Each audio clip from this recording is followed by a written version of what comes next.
साथियों नमस्कार। मैं हूं एडवोकेट प्रमोद कुमार। आप देख रहे हैं lawyersincr.com यूट्यूब चैनल। आज मैं बात कर रहा हूं कि पत्नी को जेल कैसे भेजें, पत्नी को जेल भेजने का क्या क्या तरीका है, किन किन धाराओं में फॉल्स एलिगेशन लगाने वाली वाइफ को जेल भेज सकते हैं, किन किन प्रक्रियाओं के तहत भेज सकते हैं और जेल भेजने के उन तमाम तरीकों पर, उन तमाम धाराओं पर आज मैं मुखातिब हूं। साथियों, अगर आपने सही से ये तरीका अपनाया तो आप अपनी वाइफ को, जो आपके ऊपर फॉल्स एलिगेशन लगाई है, फैब्रिकेटेड एलिगेशन लगाई है, कंकॉक्टेड स्टोरी बनाई है और आपको जो है वो गलत केस में, झूठे केस में आपको इम्प्लीकेट करी है, तो ऐसे वाइफ को आप बहुत आसानी से जेल भिजवा सकते हैं। इवन वाइफ को नहीं बल्कि अपने झूठी कंप्लेन देने वाली वाइफ के पूरे परिवार को जेल भिजवा सकते हैं। और आज मैं इन्हीं तरीकों पर आपसे बात करूंगा। अगर आपने मेरे इन तरीकों का इस्तेमाल किया तो दुनिया की कोई ताकत नहीं है कि आपके फॉल्स एलिगेशन लगाने वाली वाइफ को, बहू को कोई जेल भेजने से बचा सकता है। साथियों, आज आईपीसी के 10 ऐसे धाराओं पर, 10 ऐसे महत्वपूर्ण सेक्शन पर, कानूनी प्रक्रियाओं पर मैं आज आपसे बात कर रहा हूं, जिसके अंतर्गत पत्नी को और पत्नी के परिवार को आप जेल भिजवा सकते हैं। आपको मैं आज इसी के बारे में विस्तार से बता रहा हूं। अगर आपकी वाइफ ने आपके साथ गलत किया है, अगर आपने गलत किया है तो फिर आप इस वीडियो को मत देखिए। लेकिन अगर आपके ऊपर फॉल्स एलिगेशन लगाया गया है तो आप अपनी वाइफ को जेल भिजवा सकते हैं इन धाराओं के तहत। मैं उन 10 धाराओं के ऊपर आपसे आज बात कर रहा हूं। अगर आपको झूठे मुकदमों में फंसाया गया है, अगर आपके ऊपर फॉल्स एलिगेशन लगाया गया है, आपके ऊपर झूठे आरोप लगाए गए हैं, आपके माँ बाप, भाई बहन, भाभी सब पर झूठे आरोप लगाए गए हैं और झूठे आरोप लगाकर DV act, DP act, 498A, दहेज प्रताड़ना का 323, 324, मारपीट, छेड़छाड़ 354, ऐसे तमाम जो फॉल्स एलिगेशन लगा करके आपको, फैब्रिकेटेड एलिगेशन लगा करके आपके परिवार को फंसाया गया है, तो आप इस वीडियो को आखिरी तक सुनेंगे। साथियों, 211 क्या कहता है? 211 है, इसमें फॉल्स एलिगेशन की बात करता है। 211 false charge of offense made with intent to injure. Section 211 211 211 whoever with intent to cause injury to any person institutes or cause to be instituted any criminal proceeding against that person or falsely charges to any person with having committed an offense knowing that there is no just or lawful ground for such proceeding or charges against that person shall be punished with 2 years or maybe with fine or both। ये कहता है section 211। झूठा आरोप लगाकर निर्दोष व्यक्ति को फंसाने के खिलाफ इन धारा का इस्तेमाल किया जाता है। कोई व्यक्ति किसी निर्दोष व्यक्ति पर उसको नुकसान या क्षति पहुंचाने के उद्देश्य से एफआईआर कराएगा, क्रिमिनल प्रोसीडिंग कराएगा, तो ऐसे केस में इन धाराओं के तहत आप एफआईआर करा सकते हैं। आपने देखा होगा, वाइफ झगड़ा होते ही मायके चली जाती है, मायके जाकर कुछ दिन रहेगी या मायके वाले उनको बताएंगे कि भाई ऐसे ऐसे फंसा दो, ऐसे ऐसे फलाने आदमी को रख दो केस में। वो खुद ही आपके पास आएंगे, आपसे समझौता करेंगे। और जब घर के लोग जब इसे ऐसे सिखाते हैं तो लड़कियां जाती है पुलिस कंट्रोल रूम में को डायल करती है 100 को, या जहां भी जो ऑथराइज पुलिस कंट्रोल रूम है, और उसके बाद पुलिस आती है, पुलिस ले जाती है। जब पुलिस को अप्रोच करती है तो पुलिस जो है अपने हिसाब से भी कुछ कंप्लेंट बनवा लेती हैं और उसके बाद जो है जितने फैब्रिकेटेड एलिगेशन लगा सकते हैं, झूठी कंप्लेन लगा सकती हैं, झूठी कंटेंट से स्टोरी बना सकती है, कुक्ड स्टोरी बना सकती हैं, वो तमाम स्टोरी बना करके आपके खिलाफ, पति के खिलाफ या पति के परिवार वालों के खिलाफ वो कंप्लेन दे दी जाती है। दोस्तों, जैसे एग्जांपल देखिए, मेरे पति, मेरे देवर या मेरे सास ससुर ने मेरे से दहेज की मांग की और शादी में पहले से इतने पैसे मिले थे, I-20 मांग रहे थे, I-10 मांग रहे थे, वगैरह वगैरह इस तरीके का एलिगेशन लगाएगी। और जब नहीं देने पर उन्होंने कहा कि नहीं लेकर आओगे तो मैं घर से धक्का मार के निकाल दूंगा।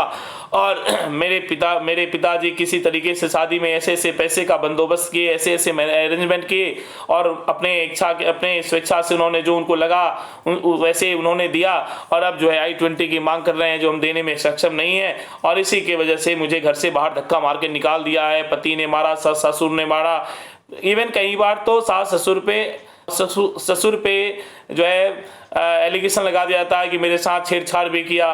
पति पर 377 यानी अप्राकृतिक यौनाचार का आरोप लगा दिया जाता है। देवर पे 376 का आरोप लगा दिया जाता है, 354 का आरोप लगा दिया, छेड़छाड़ और रेप का लगा दिया जाता है। तो इस तरीके से फॉल्सली इम्प्लीकेट करके केस कराई जाती है। इस तरीके से ऐसी पत्नियों को सबक सिखाना जरूरी है दोस्तों। अब दोस्तों होता क्या है कि जो आपके माता पिता, आपके परिवार के लोग, आपके भाई भाभी, आपके पिताजी, आपके ताता ताऊ, इन लोगों को भी फंसा देती है लड़कियां केस में। वो भूल जाती है कि जो आरोप लगा रही है उसे खुद ही साबित करना पड़ेगा जब मैटर ट्रायल में आएगा। अब ऐसे केस में जो आपके पिताजी, आपके माताजी, आपके ताऊ, आपके चाचा, आपके भाई, आपके बहन अलग अलग प्रदेश में, कोई 200 किलोमीटर दूर, कोई 300 किलोमीटर दूर, कोई 400 किलोमीटर दूर, कोई 500 किलोमीटर दूर, कोई 1000 किलोमीटर दूर, कोई दूसरे शहर में, कोई दूसरे स्टेट में जो लोग रह रहे हैं, जीवन यापन कर रहे हैं, उन लोगों को भी फंसाया जाता है। उन लोगों पर छेड़छाड़ का आरोप लगाया जाता है, दहेज मांगने का आरोप लगाया जाता है, मारपीट का आरोप लगाया जाता है। तो ऐसे केस में आपको लड़ने की जरूरत है। ऐसे केस में आपको मजबूती के साथ लड़ने की जरूरत है, और लड़की पक्ष के खिलाफ मजबूती से लड़कर लड़की पक्ष को जेल भिजवाने की बहुत जरूरत है दोस्तों। तो दोस्तों जब भी ऐसे फॉल्स एलिगेशन हो जहां आपके पास प्रूफ हो, सबूत हो, जिस दिन घटना, टाइम, डेट, जिस दिन घटी है घटना उस दिन का टाइम, डेट आपकी वाइफ ने बताई है कि इस टाइम पर उनके साथ ऐसे हुआ, वैसे हुआ, मारपीट हुआ, छेड़छाड़ हुआ, वगैरह वगैरह, तो ऐसे घटना, तारीख का डेट सुनिश्चित करें, उसे नोट डाउन करें। उस वक्त आप अगर नहीं हैं तो वो कहाँ है उसका आप सीसीटीवी फुटेज आपके पास हो, कोई अगर आप नौकरी कर रहे हैं तो अटेंडेंस मार्क किया गया होगा, उसकी कॉपी आप लगा सकते हैं।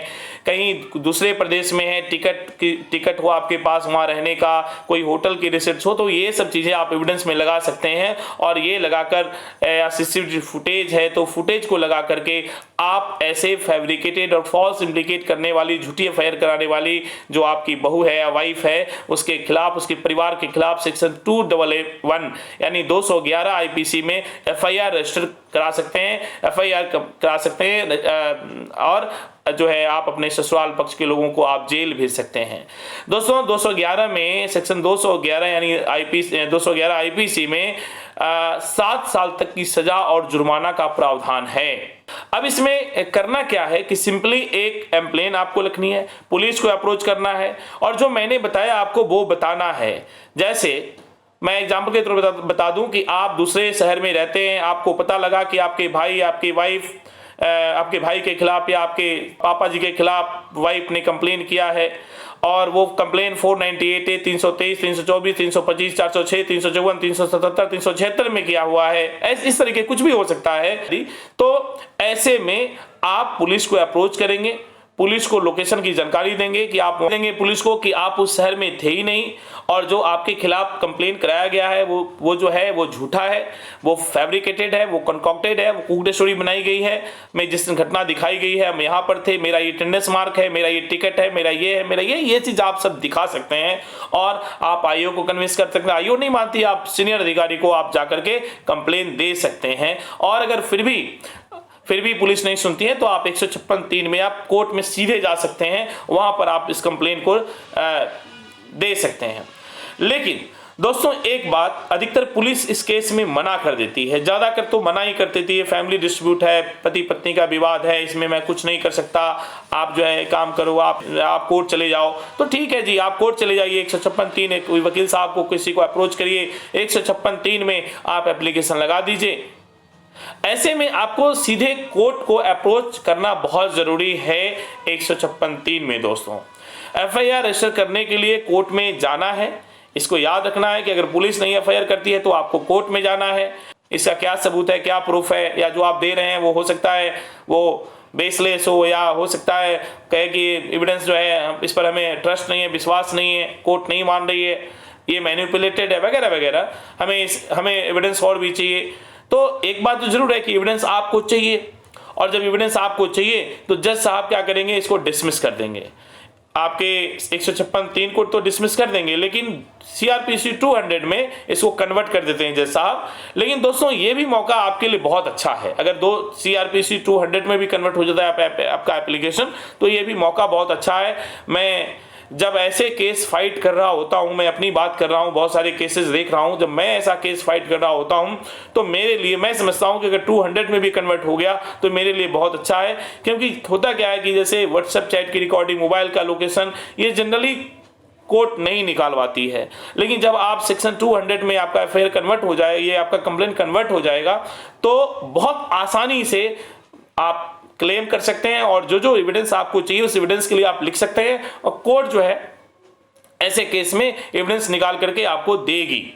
ये कोर्ट को देना पड़ेगा, और जब कोर्ट को देगा, हमें यही तो चाहिए, और जब एविडेंस मिल जाएगा तो और बेहतरीन तरीका है लड़ने का, और बेहतर तरीके से आप इसको लड़ सकते हैं, और बेहतर तरीके से पनिश कर सकते हैं, और आगे आप इसका इस्तेमाल कर सकते हैं अपने केस में, और दूसरे केस में भी इसका इस्तेमाल कर सकते हैं। जो और आपने कोई केस किया है, कोई मैटर चल रहा है, वहां भी आप इसका इस्तेमाल कर सकते हैं दोस्तों। फॉर एग्जाम्पल, कई बार पत्नियां गलत होती है, एक्स्ट्रा मैरिटल अफेयर में होती है, आप ऑफिस में वर्किंग है, आप देखते नहीं है, आप ध्यान देते नहीं, और कहीं ना कहीं वो इन्वॉल्व होती है, कहीं ना कहीं वो दूसरे से इन्वॉल्व होती है, जो आप तक जानकारी नहीं होती, तो वो भी आपको कॉल रिकॉर्ड से पता चल जाएगा, व्हाट्सएप चैट से पता चल जाएगा।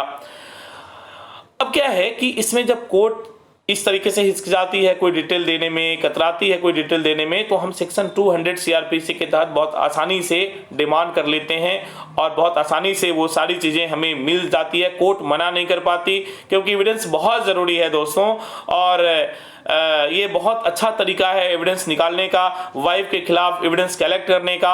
तो ये मौका बिल्कुल नहीं छोड़ना है, ये मौका बिल्कुल हाथ से नहीं जाने देना है, ये कंप्लेन करना ही करना है। अब जो मैं नेक्स्ट जो पॉइंट है वो मैं आपसे बात कर रहा हूं, डॉरी प्रोहिबिशन एक्ट सेक्शन 3 का। ये तो मैंने बताया सेक्शन 211 अब मैं बात कर रहा हूं डॉरी प्रोहिबिशन एक्ट सेक्शन 3 का। कई बार कंप्लेन देते समय दोस्तों वाइफ ये कहती है कि जी मैंने दहेज में इतने रुपए दिए, मेरे से दहेज मांगा गया। और दोस्तों जहां भी ये चीज आ जाए, जहां पर लड़की कहे कि मैंने दहेज दिया, मेरे परिवार के लोगों ने दहेज दिया, तो उसी वक्त डॉरी प्रोहिबिशन एक्ट सेक्शन 3 में FIR रजिस्टर कराना है। इस बात को याद रखिए। इसमें जो भी डॉरी आर्टिकल दिया है, चाहे आपके ससुर ने दिया है, आपके साला ने दिया है, या चाचा ताऊ किसी ने दिया है, जो भी हो, उनको 5 साल तक की सजा और 15,000 का जुर्माना तो होना ही होना है। इसके अलावा कोर्ट जितना डॉरी आर्टिकल दिया है उतना ही डॉरी आर्टिकल का पनिशमेंट भी, जुर्माना भी कर सकता है, और करता ही है। जैसे अगर लड़की ने कहा कि मैंने दहेज में 10 लाख रुपए दिए, तो 10 लाख का जुर्माना, पनिशमेंट जो है वो कोर्ट आपके सास ससुर के खिलाफ, यानी जो डॉरी आर्टिकल जिसने क्लेम किया मैंने दिया, उनके खिलाफ भी होगा। तो होता क्या है कि जैसे ये बात आएगी तो वाइफ जो है आपके घुटनों में आएगी और उसके बाद समझौता करने की कोशिश करेगी। यहाँ एक छोटा सा कन्फ्यूजन रहता है दोस्तों, और वो कन्फ्यूजन ये है कि दहेज तो आप कैसे, दहेज अगर आप ऐसा केस करेंगे तो एक्सेप्टेंस हो जाएगा कि आपने दहेज लिया। बिल्कुल नहीं, ऐसा कोई लॉ नहीं, ऐसा कोई एक्सप्लेनेशन नहीं है कि आपने अगर ऐसा कह दिया तो आप कब कह रहे हैं कि मैंने दहेज लिया। ये तो दहेज देने वाला कह रहा है कि मैंने दहेज दिया, आप तो डिनाई कर रहे हैं कि मैंने दहेज लिया। आपने तो कहीं नहीं कि मैंने दहेज लिया, इसमें कभी आपने एक्सेप्ट किया ही नहीं है ना आप करते हैं। मैं अब पहले आपको बताया सेक्शन 211, फिर बताया आपको डाउरी प्रोहिबिशन एक्ट सेक्शन 3। अब मैं आपको बता रहा हूं थर्ड पॉइंट, सेक्शन 340 IPC। देखिए, जब भी केस रजिस्टर होता है तो वाइफ कभी न कभी झूठ बोल ही जाती है। वाइफ कई बार वर्किंग होती है, कहती है मैं वर्किंग नहीं हूं, मैं तो जॉब छोड़ दी। इसके अलावा और भी बहुत सारी चीजें हैं, कोर्ट के बीच छुपा लेती हैं, मना कर देती हैं, झूठ बोल देती हैं। उन चीजों को पकड़ना है, उन चीजों को कलेक्ट करना है और वाइफ के खिलाफ 340 में एप्लीकेशन लगानी है। देखिए, वाइफ से विवाद होता है तो वाइफ क्या डोमेस्टिक वायलेंस का केस करती है, मेंटेनेंस का अंडर सेक्शन 125 में केस करती है, डीवी एक्ट में केस करती है, आपको 13A में डाइवोर्स का केस करती है, या फिर सेक्शन 9 का केस करती है। जैसा भी कोई भी केस करती है तो उसमें क्या होता है कि वो गलत जानकारी देती है, गलत स्टोरी बनाती है, गलत एविडेंस देती है। तो ऐसे केस में या फिर कोर्ट में जब आती है तो वहाँ भी गलत गवाही देती है, गलत एविडेंस लगाती है अपने FIR के सपोर्ट में। तो जैसे ही आपको ऐसा लगे कि गलत हुआ है, गलत लगा रही है, गलत एविडेंस दे रही है, तो आप एविडेंस कलेक्ट करें और उसी FIR की कॉपी लगा करके, एविडेंस को लगा करके आप कोर्ट में जाइए कि आपकी वाइफ ने ये चीज़ें झूठ बोली हैं, ये चीज़ें गलत फैब्रिकेटेड आरोप लगाई हैं जिसका ये दस्तावेज है, ये एविडेंस लगाई हैं जिसका ये दस्तावेज है। तो इस तरीके से आप सेक्शन 340 में जाकर के सजा करा सकते हैं अपनी वाइफ को। दोस्तों, अब आप पूछेंगे इसमें सजा कितनी है, तो देखिए, जो झूठ बोलकर नुकसान होता है हमें सजा होती है, सेम टू सेम वाइफ के खिलाफ भी वही होगा। अगर आपको जो सजा उस केस में आपको होना था वही सजा आपकी वाइफ को भी होगा, इस बात को याद रखिए। अब जो है मैं नेक्स्ट पॉइंट पे आता हूं, पॉइंट नंबर 4 पे, वो है डेफामेशन सेक्शन 500। इसमें भी दोस्तों 2 साल की सजा का प्रावधान है। जैसा कि आप सब जानते हैं, सेक्शन 500 में FIR रजिस्टर करा सकते हैं डेफेमेशन के लिए। इसमें 2 वर्ष की सजा, जुर्माना दोनों ही है। अब डेफेमेशन में 2 पार्ट है। एक तो सिविल डेफेमेशन है, इसमें आप डैमेज भी क्लेम कर सकते हैं। दूसरा है क्रिमिनल डेफेमेशन, इसमें सजा करा सकते हैं। तो ये आपके ऊपर है कि आप दोनों करा सकते हैं। आप सिविल डेफेमेशन में जाना चाह रहे हैं, क्रिमिनल डेफेमेशन में जाना चाह रहे हैं, सेक्शन 499 एंड 500। 500 में आप जो है वो जो है इसे सजा करा सकते हैं। अब डेफेमेशन क्या है वो भी वहाँ भी आप लोगों को कंफ्यूजन होगा, वो भी मैं क्लियर कर दूं। जब आप इसके अंतर्गत, डेफेमेशन को हमानानी बोलते हैं हिंदी में, जब आप इसके अंतर्गत वाइफ ने कोई कंप्लेन झूठी दे दी या कुछ गवाही झूठी दे दी तो आप डेफेमेशन में चले जाएंगे। डेफेमेशन का ये मतलब नहीं होता है। डेफेमेशन दोस्तों तब होता है जब आपके खिलाफ पब्लिक में, सोशल मीडिया में, जैसे ट्विटर हो गया, फेसबुक हो गया, इंस्टाग्राम हो गया, यूट्यूब हो गया, या ऐसा कोई सोशल मीडिया में आपके खिलाफ ऑफेंसिव लैंग्वेज लिखते हुए कोई आरोप लगाया जाए, आपके खिलाफ कुछ वीडियो बनाया जाए, आपके खिलाफ कोई गलत कन्वर्सेशन की जाए, आपके खिलाफ कोई गलत कमेंट की जाए, आपके खिलाफ किसी, आपने बहुत सारे आजकल यूट्यूब चैनल है कि उसको कोई स्टेटमेंट दे दिया जाए, कोई टेलीविज़न चैनल पे, कोई यूट्यूब चैनल पे, या कहीं भी ऐसा कोई स्टेटमेंट दे दिया जाए, तो उसका रिकॉर्ड अपने पास लेकर के और आप कोर्ट में दे सकते हैं। या कोई ऑडियो वीडियो रिकॉर्डिंग हो, किसी से मोबाइल कन्वर्सेशन हुआ हो जिसमें आपके ऊपर ऑफेंसिव लैंग्वेज का इस्तेमाल करते हुए आपके ऊपर गलत जो है वो एलिगेशन लगाया जा रहा हो, जिससे आपको लग रहा हो कि भाई मेरा जो मान हानि है वो लॉस्ट हो रहा है, मेरे खिलाफ कुछ चीज़ें भड़काई जा रही हैं, बोली जा रही हैं जो मैंने नहीं किया है, तो ऐसे केस में आपको जो है मान हानि के तहत आपको केस करना है, सेक्शन 500 में जाना है। पब्लिक में कोई जाकर ऐसा बोलता है उसका रिकॉर्ड मेंटेन करना है और उस पर्सन की रिकॉर्डिंग जो है आपको कोर्ट में लगाना है। इससे क्या होगा कि अगर ऐसा कुछ हुआ है तो आप मान हानि का मुकदमा कर सकते हैं और कंपेंसेशन भी मांग सकते हैं और क्रिमिनल ऑफेंस में भी आप FIR करा सकते हैं। दोस्तों, अब एक और है जो नेक्स्ट पॉइंट है, वो है सीनियर सिटीजन एक्ट।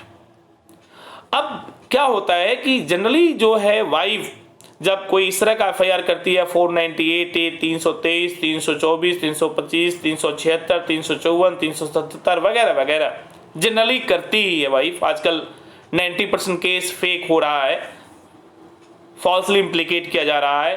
तो ऐसे केस में माता पिता जो 200, 300, 400, 500 किलोमीटर दूर रहते हैं, फैमिली के लोग मैट्रिमोनियल प्लेस पे नहीं रहते, मैट्रिमोनियल डिस्प्यूट्स उनका कोई लेना देना नहीं होता, ऐसे केस में बूढ़े माँ बाप को या आपके दादाजी को, दादी जी को, जो सीनियर सिटीजन है उनको फंसा दिया जाता है, उनको भी पुलिस के चक्कर लगवाने पड़ते हैं, उनको भी बुला घसीटा जाता है केस में। तो ऐसे केस में वाइफ सोचती है कि घर के बुजुर्गों के खिलाफ भी मामला बनेगा, ये थाने में आएंगे, बहुत मज़ा आएगा। तो आप उस मज़े का मज़ा भी चिखा सकते हैं। दोस्तों, आप क्या करेंगे कि आप ऐसे केस में अगर फॉल्स कंप्लेन कराई है, ज़रा इनसे पूछिए कि खर्चा तो 2.5-3 लाख की है, अकाउंट में 2-2.5 लाख भी नहीं था, ये 50 लाख का व्यवस्था इकट्ठा कहाँ से किए? और 3-4 चीज़ कहेंगे, हमने कर्जा लिया, तो कर्जे वाले को पकड़िए। उन्होंने कहा कि मैंने मेरे पैसे कैश पड़ा हुआ था, तो फिर कैश क्यों पड़ा था? फिर इनकम टैक्स वाले पकड़ेंगे, कैश क्यों पड़ा था, कहाँ से आया, किसने दिया? उसके बाद कहेंगे जी हमने किसी से उधार ली, तो उधार देने वाले पकड़े जाएंगे कि उधार कैश कैसे दे दी, अगर कोई ट्रांजैक्शन है तब तो ठीक है, और नहीं ट्रांजैक्शन है तो कैसे दिया। तो इस तरीके से आप इनकम टैक्स में कंप्लेन करके और टैक्स चोरी के आरोप में आप उसे जेल भेज सकते हैं। या फिर जो लोग कहेंगे कि जी मेरे से 2 लाख रुपए, मेरे से 5 लाख रुपए लिए, तो वो उनको भी अपना रिकॉर्ड देना पड़ेगा और उनको भी गवाही में आना पड़ेगा। तो ऐसे केस में ये बहुत बढ़िया है कि आप इनकम टैक्स में आप कंप्लेन करें। इनकम टैक्स के तहत आप डेटा मंगाएं कि अगर मान लीजिए आपकी शादी 2010 में हुई, 2009 में हुई, तो 2009 और 10 में स्लैब रेट क्या था इनकम टैक्स का, वो देख लीजिए, और 2009-10 का डिटेल मंगा लीजिए। अगर आपके ससुर या सास या परिवार का कोई सर्विस कर रहा है, तो वो देखिए कि शादी में ट्रांजैक्शन क्या है, कहाँ से ये पैसा आया, किस किस ने पैसे दिए, और अगर कैश दिया तो कैश कहाँ से आया, उस कैश देने वाले को भी पकड़ा जाएगा। तो ये तमाम तरीके हैं। इस तरीके से ये जो फॉल्स जो एफआईआर में दिखाई है, इसका फॉल्स दिखाने का नतीजा सामने आ जाएगा और आप जेल का हवा खिला सकते हैं, पूरे परिवार को इसमें घसीट सकते हैं, पूरे परिवार के लोग भी जेल जा सकते हैं, जो लोग गवाही देने आएंगे उनको भी भेज सकते हैं आप। ये बहुत बढ़िया है। तो इस तरीके से आप जो है पत्नी के परिवार को आप जेल भेज सकते हैं, पत्नी के परिवार को आप सजा करा सकते हैं, पत्नी के परिवार को आप जो है आप सलाखों के अंदर करा सकते हैं। ये पूरा मैंने तरीका आज बताया कि जेल भेजने के क्या क्या तरीके हैं। तो कुल मिलाकर मैंने आपसे कई बिंदुओं पर बात करी, उसमें आप फिर से मैं एक बार समअप कर देता हूँ। पहला था सेक्शन 211, उसके बाद मैंने आपको बताया डाउरी प्रोहिबिशन एक्ट सेक्शन 3, फिर मैंने आपको बताया सेक्शन 340, फिर उसके मैंने बताया सेक्शन 405, 499, 500 डेफामेशन, फिर मैंने आपको बताया सीनियर सिटीजन एक्ट, फिर मैंने बताया आपको ये इनकम टैक्स। तो ये तमाम जो 10 ऐसे लॉज हैं, इन 10 लॉज के को धारा बना करके, आधार बना करके आप अपने वाइफ के पूरे परिवार को जेल भेज सकते हैं साथियों, और आप सजा दिला सकते हैं। आप जो है गलत आरोप लगाने का मजा दिखा सकते हैं,